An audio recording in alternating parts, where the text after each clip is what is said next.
நாகர்கோவில் சிறையில் கைதி மரணமடைந்த நிலையில் அவரது உறவினர்கள் சாலை மறியலில் ஈடுபட்டிருக்கிறார்கள். காவலர்கள் அடித்து கொன்றுவிட்டதாக குற்றஞ்சாட்டி போராட்டத்தில் ஈடுபட்டிருக்கிறார்கள். குட்கா விற்பனை செய்த வழக்கில் கைது செய்யப்பட்ட சபரிவர்மன் சிறையில் உயிரிழந்திருக்கிறார். மாரடைப்பால் அவர் உயிரிழந்ததாக காவல்துறையினர் தகவல் அளித்திருக்கிறார்கள். இந்நிலையில் காவல்துறையினர் அடித்து கொன்றுவிட்டதாக அவருடைய உறவினர்கள் குற்றஞ்சாட்டி சாலை மறியல் போராட்டத்தில் ஈடுபட்டிருக்கிறார்கள். அண்மை செய்தி. கடந்த 9ஆம் தேதி தென்தாமரைக்குளம் அருகே குட்கா விற்றதாக கைது செய்யப்பட்டவர் சபரிவர்மன். கூடுதல் விவரங்களை வழங்குவதற்காக செய்தியாளர் கோகுல் இணைந்திருக்கிறார். கோகுல், என்ன நடந்தது? வணக்கம் திலகவதி. அதாவது கன்னியாகுமரி மாவட்டம் தென்தாமரைக்குளம் அருகே கடந்த 9ஆம் தேதி குட்கா பொருட்களை விற்பனை செய்ததாக கூறி சபரிவர்மன் என்பவரை தென்தாமரைக்குளம் போலீசார் கைது செய்தனர். அவரிடமிருந்து 200 கிராம் குட்கா பறிமுதல் செய்யப்பட்டதாக போலீசார் தரப்பில் கூறப்படுகிறது. இதனைத் தொடர்ந்து நீதிமன்றத்தில் ஆஜர்படுத்தப்பட்ட சபரிவர்மன் நீதிமன்ற உத்தரவின்படி நாகர்கோவில் கிளை சிறையில் விசாரணை கைதியாக அடைக்கப்பட்டிருந்தார்.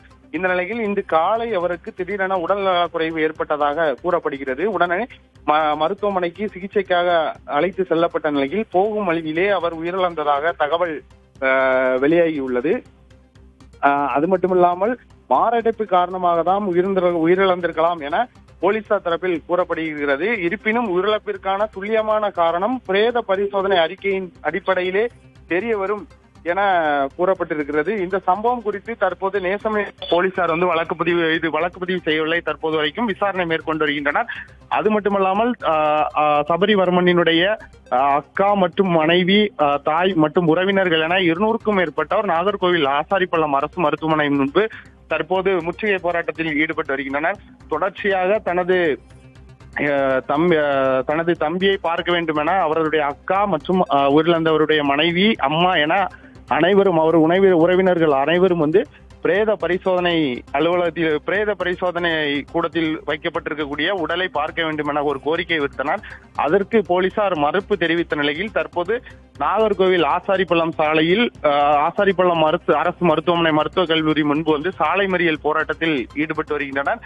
தொடர்ச்சியாக அவர்களிடமிருந்து போலீசார் விசாரணை நடத்தி வருகின்றனர்.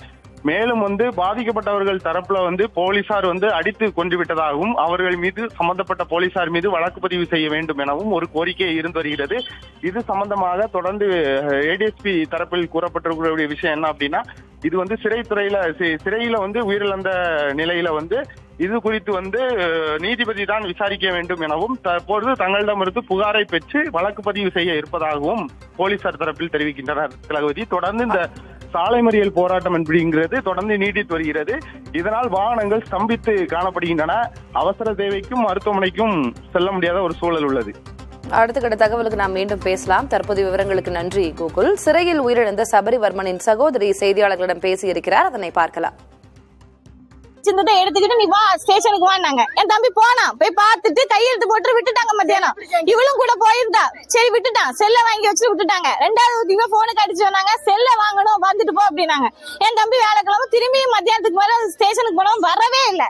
6 மணி ஆச்சு இன்னும் வரல. என்னன்னு பாப்பாங்க மாதிரி 7 மணி போல 2 போலீஸ் மப்டியில என் தம்பியை சாப்பிடுறதுக்கும் ட்ரெஸ் வாங்கிட்டு போறதுக்கும் கூட்டிட்டு வந்தாங்க. அப்பதான் என் தம்பி சொன்னா என்ன அரெஸ்ட் பண்ணிருக்காங்க, நீங்க வக்கீல வச்சு பாருங்க. நைட்டு உடனே நாங்க எங்க வக்கீல கூப்பிட்டு போனோம். ஆசாரிப்படத்துக்கும் சொல்லணும், ஆசாரிப்படத்துக்கும் வக்கீல் வந்தா அப்படி மேஜிஸ்ட்ரேட் ஆபீஸ் போனோம். மேஜிஸ்ட்ரேட் ஆபீஸ்லயும் போய் வக்கீல் போய் கேட்டதுக்கு கேஸ் பெருசா போட்டிருக்கு, பெயில் மூவ் பண்ணி தான் எடுக்கணும். சரி பெயில் மூவ் பண்ணி எடுப்போம், உள்ள போட்டோம். இங்க செக்அப் பண்ணி தான் அவன் அங்க கொண்டு போனாங்க ஜெயிலுக்கு. ஒண்ணுமே பிரச்சனை இல்லை. வெள்ளிக்கிழமை நானும் அவளும் போய் பார்க்க போனோம். பார்த்தா என்ன பேசணும், நல்லபடியா இருந்தா நல்லா இருக்கேன், ஒன்னும் பிரச்சனை இல்லைன்னா ஃப்ரூட்ஸ் எல்லாம் கேட்டா எல்லாம் வாங்கி கொடுத்து இன்னைக்கு பார்க்க வரதாட்டு இருந்தோம். காலையில 6 மணிக்கு போன் பண்ணி சொல்லாங்க ஹாஸ்பிட்டல் இருக்காங்க வாங்க. சரி 7:20 கட்சிக்கு போன் பண்ணி சொல்லாங்க இறந்து போயிட்டாங்க வாங்க. இங்க பாரு என் தம்பியை காணிங்கன்னா மாச்சேரியில இருக்க போய் பாரு. இப்ப பார்க்க முடியாது, 10 மணிக்கு தான் பார்க்க முடியும். யாரை கேட்டு சார் மாச்சேரி கொண்டு போனீங்க, என் தம்பியை பாக்க எனக்கு காணிக்காம எப்படி கொண்டு போக முடியும்? போலீஸ் டாக்டர் போய் கேளு, டாக்டர் போய் கேட்டானா போலீஸ் போய் கேளு. இப்படியே மாறி மாறி இங்க எங்கேயும் அலைஞ்சிட்டு இருந்தோம். கடைசி எப்படி சார் நீங்க சைன் பண்ணாம கூட அது டாக்டர் ஆள் இல்ல அனாதைன்னு சொல்லி போட்டு தந்தாருன்னு சொல்லுவாங்க. என்ன நடந்ததுன்னு தெரியாது. என்ன நடந்தது? என் தம்பி அடிச்சு கொண்டுட்டாங்கன்னு வேற என்ன. என் தம்பிக்கு ஒரு பிரச்சனை இல்ல சார். 35 வயசாகுது, நல்லா இருப்பான் பாக்கிறதுக்கு. பாருங்க ஹேண்டிகேப். ஆனா நீங்க அடிச்சாலும் திருப்பி அடிக்க மாட்டான் சார், வாங்கிட்டு இருப்பான். அவனால அவனுக்கு ஒண்ணுமே பண்ண முடியாது. ஏத்து அவனை கொண்டுட்டாங்க, போலீஸ் தான் அடிச்சு கொண்டுட்டாங்க. மாரடைப்பால் சபரிவர்மன் உயிரிழந்ததாக காவல்துறையினர் கூறியிருக்கக்கூடிய சூழலில் காவலர்கள் அடித்து கொன்றுவிட்டதாக அவருடைய சகோதரி புகார் தெரிவித்து ஆதங்கத்துடன் புதிய தலைமுறை செய்தியாளருக்கு பேசியிருக்கிறார். அதனை பார்த்தோம்.